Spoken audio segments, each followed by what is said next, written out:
Hey, you guys, it is Nikki in the middle, and I am here to share with you what it's like being in the middle. First of all, let me qualify. I have never had any type of plastic surgery before. And I know this is not plastic surgery. I am being a little bit dramatic. I have removed my long term mole, 20 years plus, been on my face, and now she's gone. And I don't know how I feel about that yet, but I'm hoping that I'm doing the right post care so that I can heal it properly and not get any kind of keloids, infection, any pore scarring, or anything like that, and kind of see what it means not to have that mole right next to my nose as an adult woman. Um, I know she's been considered my beauty mark for years, and she was growing and growing and growing and continue to grow. And I was like, I don't want this to turn from a beauty mark to a witch mark. So I decided to get her cut off, and I don't know how I feel about that yet. But I decided that, you know what, I can just draw her back in if I need to. And so that's my consolation. I will say that after going through this experience, it's really solidified my uh, situation where I've gone to a lot of doctors that do not give a lot of great instructions, or they're not telling you what they're doing while they're doing it. They're not giving post care instructions. They're not following up. They're just doing what you agreed to allow them to do, collecting your insurance money and your copay and sending you out the door. And I am an educator. So I want to be educated when I walk into that space. And I promise you, I was like a little kid, first of all. I didn't know how they were going to numb it. So I figured it would be a shot in my face. And I did not want to go through that. So I'm asking her. She's like, yeah, it's going to be a shot. And I'm like, oh. And believe me, I was in there like a little punk. I was holding on to something. I wish I had a stress ball. And she kept shooting that needle in my face. And it was painful. But I guess it was going to be more painful for him to remove that mole without the numbing. So I had to go through it. And I'm glad I did. Then I transfer over to the seat. He's like, yeah, just go sit up there. And he's not explaining anything he's about to do to me. I don't know what shaving a mole was. Then I look on the place where they have all their little tools, and he's got a straight razor, just old school ones they used to fight with in the streets. I'm from New York. I know what I'm talking about. And I'm like, oh, what is he about to do? I don't know when he said shave. I don't know what I was picturing, but it wasn't that.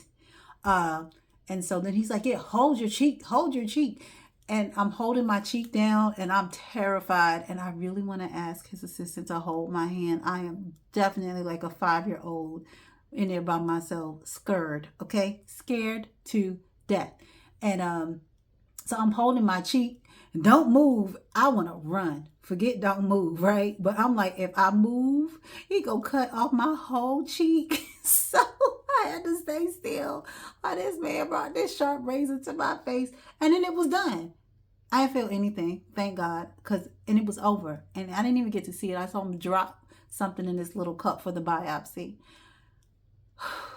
Y'all, it wasn't a lot, but it was a lot. You know, that a lot happened in that span of 15, 20 minutes.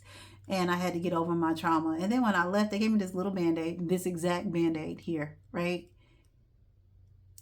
That was not sufficient for a fresh wound. Okay? It wasn't. So you can imagine the mess. Like I'm feeling it. I'm like, something's not right, you know. And it was. The band-aid was becoming overwhelmed. It was not meant to contain that. I really needed gauze and some tape, something thicker to absorb more liquid. And I was just a mess trying to take care of myself on the way home. And I was like, yeah, your antibiotic cream is at the pharmacist. Yeah, that was my care instructions. That's all.